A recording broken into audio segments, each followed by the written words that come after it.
Hola, bienvenidas, bienvenidos, bienvenides a su programa Contrapunto Internacional. Hoy vamos a hablar de un tema truculento, creo yo, que es acerca de el autoritarismo rampante en Estados Unidos con Trump y particularmente la resistencia que se está creando frente a esa tendencia y para ello Leslie, cuéntanos a quién tenemos. Claro, buen día a todos. Hoy vamos a conversar con Ashwin Rubikuma. Él es profesor de Ecología Política de la Amherst College en Estados Unidos y también es militante de la Democratic Socialists of America. Bienvenido, Ashwin, un gusto tenerte por acá. Muchas gracias. Ashwin, desde, quizá desde la primera elección de Trump, pero más particularmente ahora con la llegada de Trump a su segundo periodo, con todo un equipo, con personajes truculentos. Ya hablábamos la semana pasada de uno de ellos que lo acompañó en el primer periodo, que fue Steve Bannon, pero ahora tiene otros, bueno, algunos que también ya estaban antes, como Steve Miller u otros, eh, Pete Hegseth. sí, Pete Hegseth, el secretario de Defensa, o el tipo que es como aparentemente el cerebro de una transformación profunda del gobierno estadounidense, tratándose de deshacerse de algunas características que creo yo que eran relativamente buenas del sistema estadounidense, relativamente democráticas, eh, y que están atacando incluso eso, ¿no? Como por ejemplo la primera enmienda, que es el derecho a la libertad de palabra, de opinión, de expresar su opinión libremente, está siendo atacado incluso en nombre de defenderla, ¿no? Esas cosas que parecen muy absurdas. Cuéntanos, claro, esto es solamente la parte superficial, hay muchos otros ataques, vemos una militarización en las calles de Los Ángeles, de Chicago, pero no solamente, parece que eso se quiere extender, ahora que ganó Mamdani en Nueva York, Trump quisiera o se rumora que quisiera hacer lo mismo ahí. Eh, Cuéntanos, ¿qué es lo que está pasando en Estados Unidos? Sí, no, exactamente como bien dices. ah, los Estados Unidos es un país que fue fundado desde su inicio por genocidio de los pueblos indígenas y la esclavitura. Entonces, nunca ha sido realmente democrática en ningún momento. Sin embargo, a lo largo de los años, sí crearon ciertas instituciones que protegían hasta cierto punto los derechos civiles, las libertades civiles y con algunos canales para la participación política de pues las clases populares o la gente normal, digamos. Hasta los pocos derechos democráticos, hasta las pocas instituciones republicanas que existen, como bien dices, esta administración de Trump está pues atacándoles para reducir la potencial que tienen para pues empoderarles a las clases populares. Estos ataques vienen de varias formas y son sumamente intensas y la situación realmente es sumamente grave allá. Um, los ataques hacia las comunidades migrantes de México, por ejemplo, pero también de muchas otras partes del mundo afectados por el imperialismo estadounidense, que realmente ha sido el motor detrás de tanta migración en la primera instancia, Claro. ha sido súper fuerte. Uh, ICE, pues la migra, ya tiene un presupuesto de 10 veces más elevado que tenía hace 4 años. Aparentemente ha llegado al punto de que ni siquiera se puede encontrar personas que quieren ser agentes de la migra. Están ofreciendo un bono. Si tú aceptas un trabajo con la migra, con ICE, te dan un bono antes de tu primer día de trabajo de 125 miles de dólares, simplemente para aceptar el trabajo. Entonces, no Una hay. corrupción, te están comprando para que seas parte de una agencia pues terrible, ¿no? Que va a atacar a personas inocentes. Exactamente, es completamente horrible. Y nosotros muchas veces decimos de broma que los únicos trabajos, las únicas chambas disponibles, accesibles en Estados Unidos hoy en día son, uno, agente de la migra, y dos, inflador de la burbuja de inteligencia artificial. Ok. No hay otros trabajos existentes ya en Estados Unidos. Esos son los pilares de la sociedad, que ya está Ujú. básicamente un vacío. Entonces, sí, los ataques hacia las comunidades migrantes en Los Ángeles, en Chicago, también en muchas otras ciudades, es muy fuerte. Ah, vale destacar que esta clase de ataque no es nuevo, pero la escala ya es mayor y la intensidad es mayor. El otro lado de la moneda que es sumamente importante para destacar es la resistencia. Las comunidades están luchando en contra de esto y creo que vamos a conversar más sobre ese asunto en un rato, pero eso es súper fuerte. Entonces sí hay un auge de autoritarismo que está bastante fuerte, un ataque hacia las instituciones democráticas o los pocos que quedan en Estados Unidos, ataques hacia las comunidades migrantes y de varias maneras, pues, diferentes formas de resistencia. Y podemos conversar de, bueno, cualquier Sí, de esas líneas que ustedes quieren. ajá, en el mismo Claro, punto. en ese mismo sentido, Ashwin, sabemos que hoy Estados Unidos sigue teniendo un poder muy importante económicamente sobre los recursos y sobre los territorios. Entonces, saber cómo está respondiendo la clase trabajadora en este contexto, cómo se están organizando y qué implicaciones tiene esta pérdida de derechos democráticos asociados a Trump para la clase trabajadora de Estados Unidos y para el mundo en general. ¿Qué puedes comentarnos al respecto? Sí, no, básicamente en los Estados Unidos hemos estado en una situación de desorganización profunda para las clases populares, para la clase obrera. Desde los años 80, la densidad de participación en sindicatos, ah, pues se cayó a tipo 8%, 10%, es muy poco. Entonces, el nivel de organización de los trabajadores es muy bajo. Hay mucha gente que trabaja en condiciones muy precarias, ¿no? Ok. Am, Al mismo tiempo, hay unas indicaciones favorables, y Ujú, esto viene desde más atrás del momento de la coyuntura presente en ujú, Estados Unidos.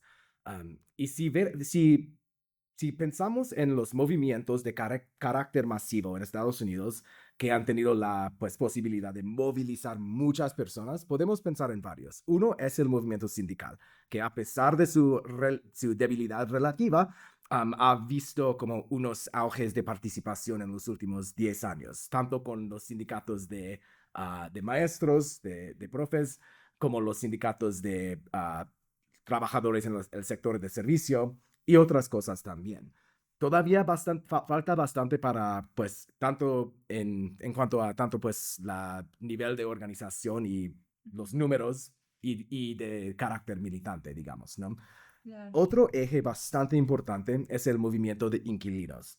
En los últimos como 10 años más o menos estamos en una crisis total gracias a pues los tierratenientes como Trump y sus amigos y otras Claro. personas también. Es una clase enorme. Ujú. Estamos en una crisis de vivienda sumamente fuerte, sumamente intenso. Hasta que incluso personas de las clases media altas, bueno, si tus papás son de la clase media alta, igual no vas a poder pagar Claro. el alquiler, ¿no? Entonces, Sí, los sindicatos de inquilinos, ¿no? El movimiento de sí. inquilinos está creciendo. Hay cientos de como sindicatos de inquilinos, digamos. Eso tiene sentido, ese concepto, ¿no? Sí, claro. En muchas ciudades que está creciendo bastante rápidamente, con una militancia bastante fuerte que también se conecta con otros asuntos como la justicia climática, la resiliencia de las ciudades, Sí. y también el antiimperialismo, ¿no? Y esos sindicatos de inquilinos también tienen un papel bastante importante para jugar en la defensa comunitaria en contra a estos ataques que está creciendo. Sí. Hay otros movimientos también que podemos hablar, pero eso es un poco la panorama. Claro. Sí, eso es muy importante, por ejemplo, también en términos de las acciones imperialistas que hace Estados Unidos con otros países, ¿no? La pérdida de derechos democráticos es también pues perder esa opinión social o esos valores sociales en luchas tan importantes como la del cambio climático. ¿Qué implicaciones crees que esto podría tener, digamos, para aquellos países que hoy dependen o que hoy están siendo víctimas de las decisiones imperialistas de Estados Unidos? Sí, eso es una muy buena pregunta y es muy importante porque lo que hace Estados Unidos afecta bastante en todo el mundo, como la economía más poderosa y el centro del sistema mundial imperialista, digamos, ¿no? Um, es interesante la cuestión de democracia interna en Estados Unidos y la política la política militar y del imperialismo, ¿no? Yo tengo 38 años, entonces yo me acuerdo uno de los momentos más importantes de mi formación política fue la guerra en Irak. En aquel entonces, Colin Powell, que era en aquel entonces el secretario de Estado de Defensa para Estados Unidos, se fue a las Naciones Unidas para pedir permiso para invadir a Irak. Fue una charla, un discurso muy largo que se dio. De repente algunos de ustedes se acuerdan de eso. Sí, un discurso muy impresionante, Impresionante. con Imágenes, fotos, todo lleno de mentiras, ¿no? Exacto. Y eso fue un escándalo para mí con 16 años, ¿no? Que el gobierno está mintiendo para justificar una guerra tan sangrienta, tan violenta, así, y que mucha gente en Estados Unidos lo creía y lo apoyaba. Y obviamente, eventualmente se fueron para hacer la guerra. Pero lo más destacable de eso es que eso fue la última vez en mi vida que siquiera han pedido permiso para hacer esta clase de cosas. Exacto. A partir de eso, ya la doctrina de Estados Unidos es sobresaltar las instituciones democráticas en cuanto a cualquier cuestión de guerra. El imperialismo ya no necesita un mandato popular para perseguir, hasta menos que nunca, digamos. Y eso, republicanos y demócratas. Igualito. No hay casi ninguna diferencia entre los dos partidos en cuanto a este asunto. Sí. En otros asuntos sí hay más diferencias, Sí, claro. pero en este asunto no hay ninguna diferencia. Es continuidad completa entre Bush, a Obama, a Trump 1, a Biden y ahora a Trump 2. Hay muy poca diferencia. Well, en otras cosas, pues sí las hay, ¿verdad? Aunque luego se acoplan, siento yo. Por ejemplo, la política, Trump introdujo agravó, digamos, la guerra comercial contra China y Biden no dio marcha atrás, la mantuvo y ahora Trump la está profundizando nuevamente. O, digamos, la política de Obama hacia Cuba fue relativamente positiva porque hubo una apertura. Esto, Trump dio marcha atrás, canceló todo lo que había hecho Obama de positivo hacia Cuba y Biden mantuvo la política de Trump. Y ahora Trump lo está agravando, pero hacia toda América Latina, ¿no? Eh, y bueno, así podríamos seguir. Sí, no, eso es exactamente el patrón, que los demócratas crean instituciones que los republicanos pueden utilizar para propósitos y fines hasta más fachos. Bush creó ICE, Obama lo expandió y Trump ya está expandiéndolo más. Pero Obama hubiera podido reducirlo, pero nunca fue la intención de Obama reducir a ICE. Otro ejemplo, en cuanto a las doctrinas militares, Obama básicamente no inventó, pero expandió el programa de drones, ¿no? Y otros aspectos del control del ejército por lo que se llama JSOC, que es de la Junta Combinada de Operaciones Especiales, ¿no? Y Trump tomó tanto la migra para expandirlo hasta más. Sí. Y también con esta doctrina militar está siguiendo con lo mismo y utilizando con hasta peores consecuencias. Con Cuba también, igual. Biden cuando estaba en la campaña dijo que iba a pues regresar a la doctrina, a la política de Obama. Por lo menos sacarle a Cuba de la lista de estados terroristas. Exactamente, estados que apoyan el terrorismo, ¿no? Ajá. Y al final de cuentas no lo hizo. ¿Por qué? quién sabe, pero obviamente nunca era una prioridad y había pues obviamente elementos dentro de su administración Sí. que apoyaban la política de Trump. Sí, Ah, el acuerdo nuclear iraní también, ¿no? El JCPOA es el mismo patrón, ¿no? sí, O el sea, mismo patrón. No, ese acuerdo de armas nucleares con Irán fue obviamente sumamente consecuencial. Básicamente la pista para la vida que yo diría a cualquier persona, no sé quién necesita escuchar esto, pero nunca deja que Barack Obama te convence a no a construir una bomba nuclear. Mala idea. Claro. así tremendo. A mí, bueno, creo que nos preocupa en general este Trump porque sí es como un paso más allá, ¿no? De autoritarismo y pareciera una tendencia, bueno, eh, hay quienes creen que Trump dice cosas solo por, como parte del art of the deal, ¿no? De esta capacidad negociadora que tiene y que luego dice cosas de bluff, de solo para asustar al que esté enfrente, pero que no es su verdadera intención. Yo no creo, yo creo que todo lo que dice es su verdadera intención, hasta quedarse con Canadá, Groenlandia, Panamá, etcétera. Eh,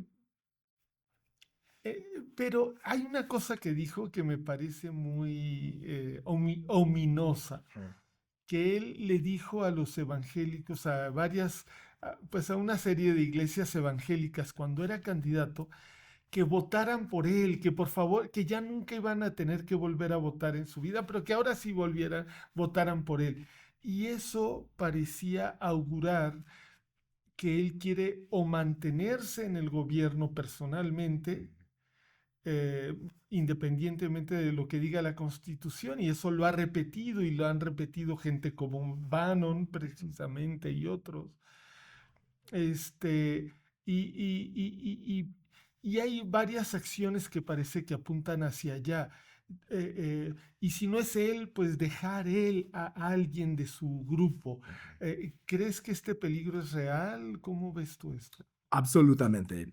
Hasta el momento he enfocado más en la continuidad entre los demócratas y los republicanos, pero vale destacar justo lo que dices, que eso no es para disminuir la gravedad de la situación actual.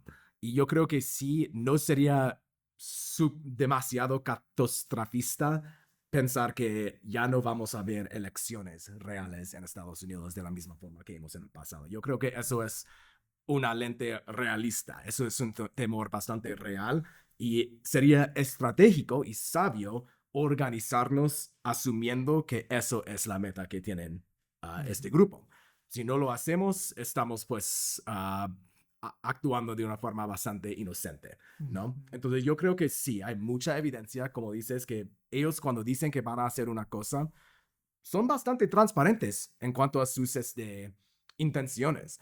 Y pues dejar estas normas constitucionales, yo creo que está bastante ah, claro en cuanto a sus intenciones. Y tenemos que organizarnos asumiendo eso. Y podemos también conversar sobre cómo estamos haciendo eso. ajá, Mm.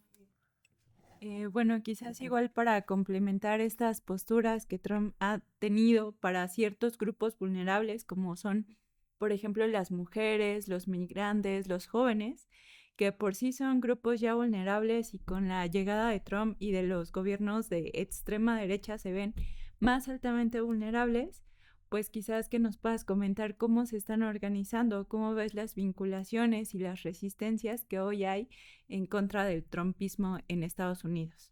Sí, tal cual. Y voy a contestar eso enfocando en tres ejes, digamos, de la resistencia. Uno sería como la acción muy directa hacia la migra, que es importante. Dos sería como la reacción digamos, del movimiento, digamos, liberal, que no es de la gente tan radicalizada, pero también ha sido muy destacable, especialmente lo del No Kings. ajá, Y eso, tres, muy importante, voy claro. a destacar eso. Y tres sería como los movimientos organizados más radicales, que acabamos de mencionar un poco, pero tienen un nivel de organización un poco más permanente que las acciones directas que se ven en las calles, ¿no? Entonces, en cuanto a la resistencia en las calles, de ayuda mutua, de esas redes, eso ha sido increíblemente emocional para mí, para ver eso, para estar en contacto con amigos, con seres queridos en Chicago, en Los Ángeles, que están ahí viendo esta violencia, estos ataques fascistas que están cada vez peores en las calles. Y ver también que hay unas personas, unas comunidades que están luchando de manera muy honrable, muy respetable, muy, pues realmente increíble.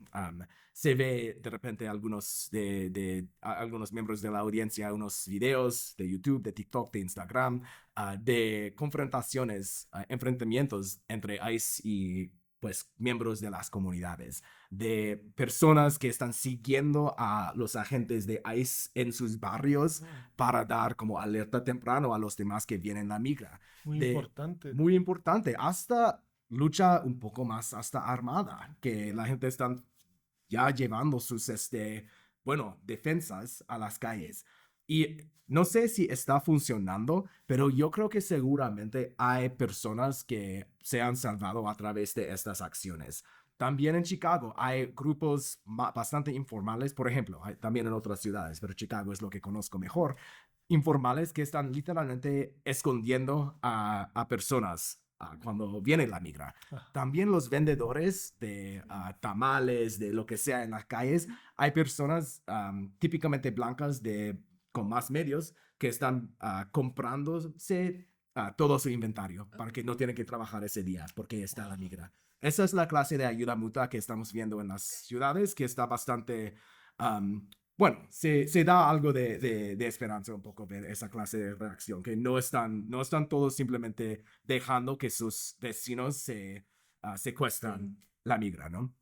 Entonces, eso es uno. También hay un montón de organizaciones feministas que tienen un enfoque de, pues, por ejemplo, una organización que siempre me llama la atención se llama el Chicago Abortion Fund. Es un fondo de aborto de Chicago y ellos desde mucho antes están apoyando a gente que necesita pues cuidados de la salud reproductiva, pero también ya está muy enfocado en la intersección entre estos ataques hacia las comunidades migrantes y la salud reproductiva, porque todo está bastante vinculado. También el movimiento, y esto es otro movimiento muy importante, movimiento abolicionista, digamos, que desde el año, bueno, desde mucho tiempo, pero especialmente había un auge de actividad en 2020, después del asesinato de George Floyd en Minneapolis. Esa gente que se militó y muchos jóvenes que se radicalizaron a través de ese movimiento, todavía están llevando esas lecciones, ese radicalismo para enfrentar este momento. Entonces, en cuanto a la acción directa y la ayuda mutua, eso es algo que hay, que falta todavía y tenemos que fortalecer hasta más. Generalizarlo, ¿no? Que sea en todo Estados Unidos. Exactamente, generalizarlo. Pero hacerlo bajo estas condiciones de represión, que es una clase de represión que o sea, siempre había represión en Estados Unidos, pero se va generalizando esa represión hacia otros sectores de la población, digamos, ¿no? Hasta más que los que ya eran históricamente criminalizadas, etc. Eso es la primera. También puedo hablar sobre No Kings y también sobre como mi organización y otras cosas también. ¿No Kings? ¿No Kings? Sí, podemos hablar de No Kings. Entonces, de repente ustedes y también miembros de la audiencia han escuchado del movimiento No Kings. Primero en junio y luego hace poco tiempo había como unas manifestaciones grandotes en las calles que atrajeron mucha atención de las prensas nacionales e internacionales. Millones y millones de estadounidenses. Son varios millones de estadounidenses que se manifestaron en las calles para oponerse a Trump, a este autoritarismo y al, pues, giro a la ultraderecha, generalmente, digamos. ¿Qué es No Kings y quién estaba detrás de este movimiento? Bueno, No Kings es una un movimiento coalicional, digamos. A su centro hay una organización que se llama Indivisible, que mayormente fue fundado por ex personal de congresistas progresistas como de la izquierda, relativa izquierda del Partido Democrático, digamos, Okay. que querían organizar, hacer más organización de base, digamos, ¿no? Pero realmente cuando la gente que viene, que pues salen para manifestar con No Kings, es muy diversa políticamente. La mayoría de estos millones no pertenecen, no militan a ninguna organización particular. La mayoría probablemente se identifican como demócratas o por lo menos anti-Trump. Incluso hay alguna gente que se identifica como republicanos, pero igual se opone a Trump. Ajá. También, ¿no? Entonces es una carpa bastante grande, ¿no? Independents también debe haber muchos, ¿no? Un montón, un montón, un montón. Pero la política, la línea política del movimiento es bastante difuso y generalmente, a pesar de que esto está atrayendo mucha atención, no es sin precedente histórico. En 2017, cuando Trump ganó por la primera vez, había números pues, de personas manifestantes parecidas que salieron bajo la lema del Women's March, de la marcha de mujeres, ¿no? Era bastante parecida. Y lo que pasó con toda esa energía en la calle, esa participación de la calle de manifestación, fue muy poco, muy poco. No había una estructura organizacional para captar esas energías y dirigirlos hacia un proyecto político, sea socialista, sea de sociodemocracia, sea de algo coherente, ¿no? Entonces, típicamente, estas organizaciones como indivisibles, y esto es mi como análisis personal, pero creo que mucha gente de la izquierda en Estados Unidos comparten esto, su horizonte máximo en cuanto a la participación política es canalizar estos millones para volver a votar por demócratas. Mira, podemos hablar de la lógica de la Frente Popular en condiciones de fascismo, históricamente ha sido importante. Sin embargo, también podemos temer con razón Claro. que su horizonte es básicamente volver a trazar a algo de Biden o algo Claro. parecido a Obama. ¿Y qué pasó con Biden y Obama? O Clinton, Los cuales eran exactamente las líneas políticas que nos trajo a esta situación en el primer plazo. Entonces, el hecho de que no hay una organización concreta ni una visión política que atiende más a los raíces de los asuntos que enfrentan la clase obrera, implica que yo dudo que este movimiento es suficientemente claro en su política, en su visión, que se ve más allá del Partido Demócrata, que ha fracasado completamente en las décadas, que va a haber adecuado para el momento. Y lo vimos hace unos días, ¿no? Ahora que 7 demócratas votan con los republicanos en el Senado para Sí. liberar a Trump del problemón en el que estaba por la clausura del gobierno, ¿no? Y aceptaron, pues, cortes enormes a servicios básicos, lo que llamamos SNAP, son como, es un programa, alimentos, exactamente, alimentos para gente que no pueden pagar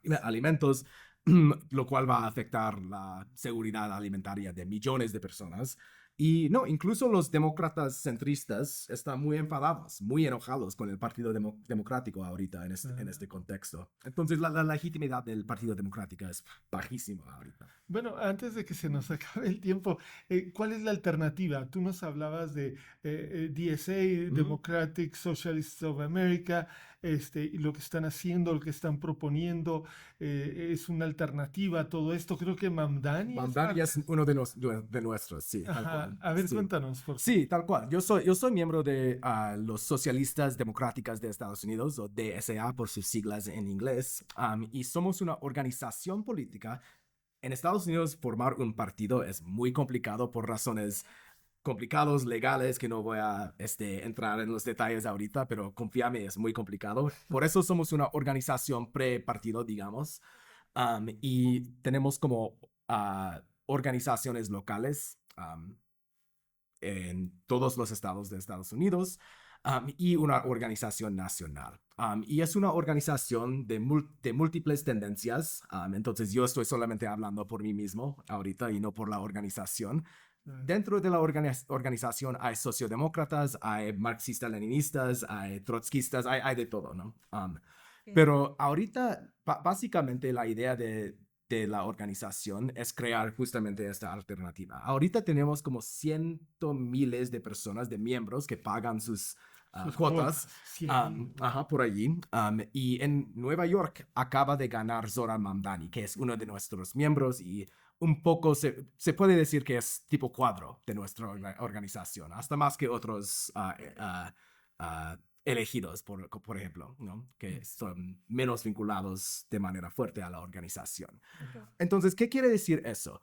Bueno, básicamente con tanto fracaso del Partido Democrático, tanto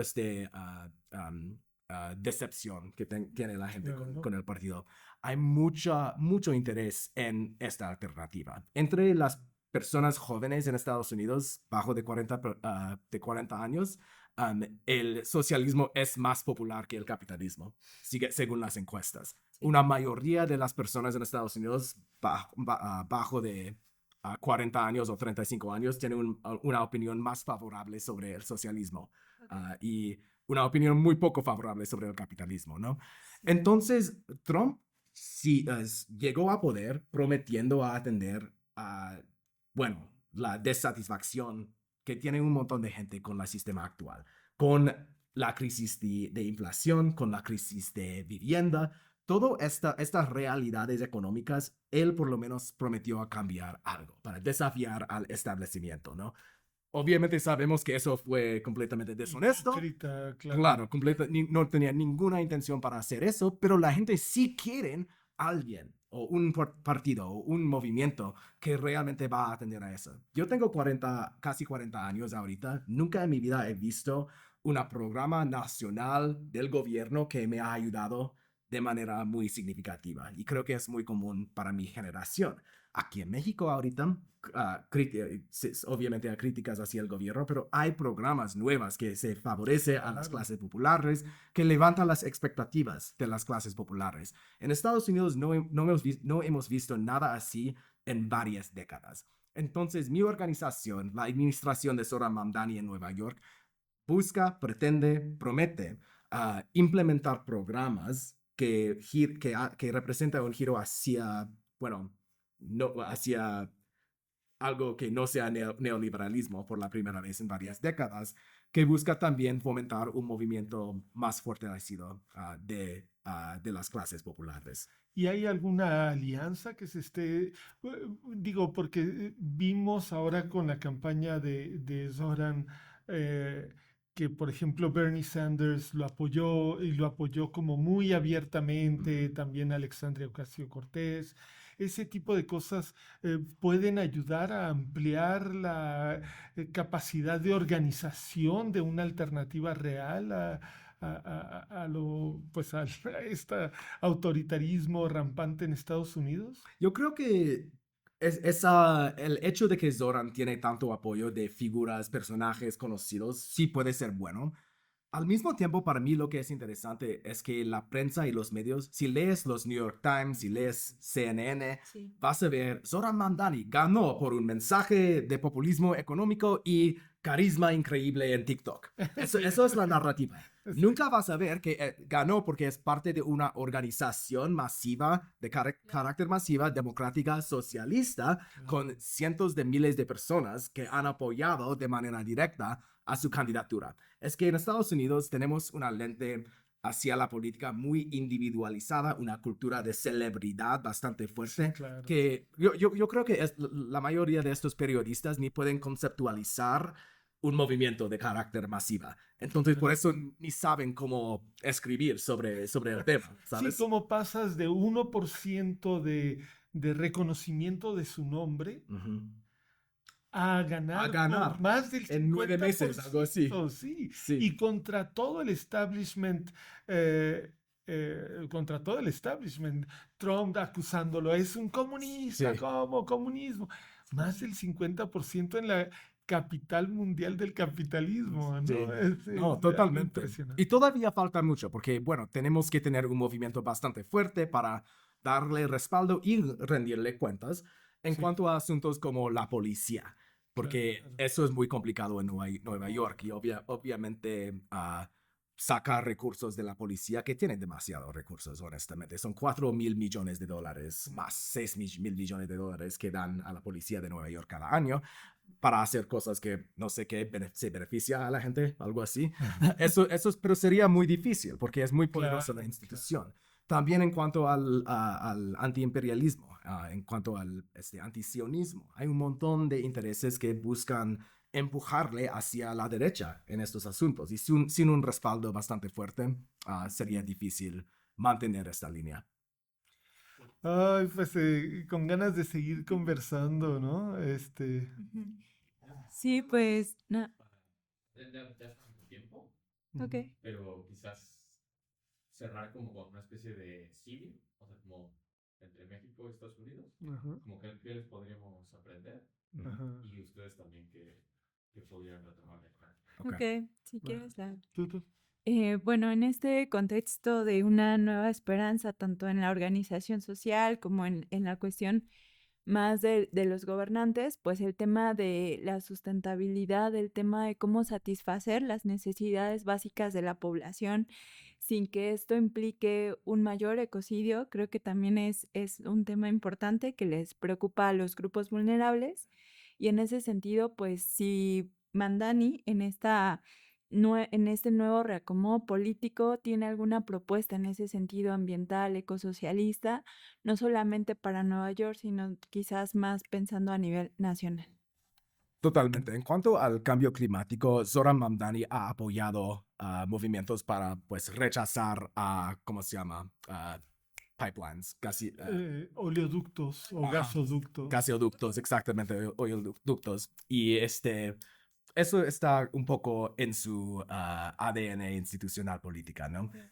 Su política que más abarca temas de cambio climático son, uno, vivienda y construir y hacer más vivienda para la clase obrera donde viven y donde trabajan. Y dos, hacer que el tránsito público sea gratis. Transporte Sí. público. Que sea gratis. Esos son los dos pilares. Pero a nivel más allá de eso, en cuanto al cambio climático, en cuanto a la justicia climática, en cuanto a la deuda climática que los Estados Unidos debe al mundo, Sí. falta mucho para organizarnos hacia esas líneas, pero para tener una planeta habitable en el futuro es también clave. Hay muchas intersecciones acá porque la gente que se pierde más por el cambio climático Sí. muchas veces viven en el Golfo, viven en Texas, viven en sitios donde hay un montón de inundación, viven también en California, donde los incendios han sido sumamente fuertes y los mexicanos han enviado ah, bomberos para ayudar. Claro. También eso ha sido sumamente bueno e internacionalista. Falta mucho, pero este movimiento sí tiene que tener asuntos de, pues, clima a su centro.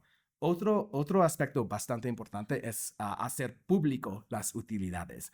En Nueva York hace 3 años pasaron una ley permitiendo que las utilidades de electricidad sean propiedad del Estado con un mandato muy específico para expandir la energía renovable.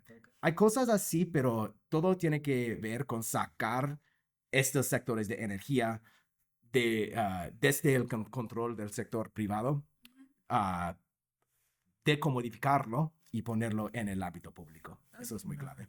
Sí, sí, más con Trump que quiere como agravar, ¿no? O sea, no le importa a él el medio ambiente, no le importan las siguientes generaciones, el futuro de la humanidad, del planeta, de las otras especies, nada, solo le importa la acumulación de capital hoy, ya, para mí y para mi clase, ¿no? Ajá.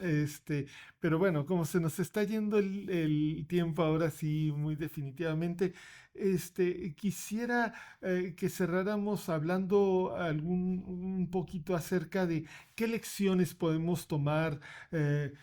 México, América Latina, de lo que está ocurriendo en Estados Unidos, qué puede aprender la gente que está resistiendo en Estados Unidos de México, de América Latina, qué lecciones cruzadas ves. Bueno, realmente es necesario que América Latina, todo el sur global, se desenlace de la economía imperialista y se forman bloques que pueden oponer a los Estados Unidos a nivel geopolítico. Eso sería súper clave. Muy difícil, pero sumamente importante hacia el futuro. Pero la otra cosa que Trump no puede imaginar, quiere acumular ya para mí, para mi clase, nada más, no puede imaginar qué implica el internacionalismo. No puede imaginar él y su clase qué realmente significa la solidaridad. Y esa es nuestra fortaleza que nosotros tenemos. Nosotros con mi organización estamos trabajando con los diputados migrantes, Roselia Suárez, por ejemplo, aquí en México, que pasan tiempo ahí en Estados Unidos. Ellos, estos diputados migrantes, están visitándonos a nuestros capítulos, nuestros locales de nuestra organización DSA, justamente para aprender sobre las luchas de los migrantes allí en Estados Unidos y vincularlos con las luchas que se encuentran aquí.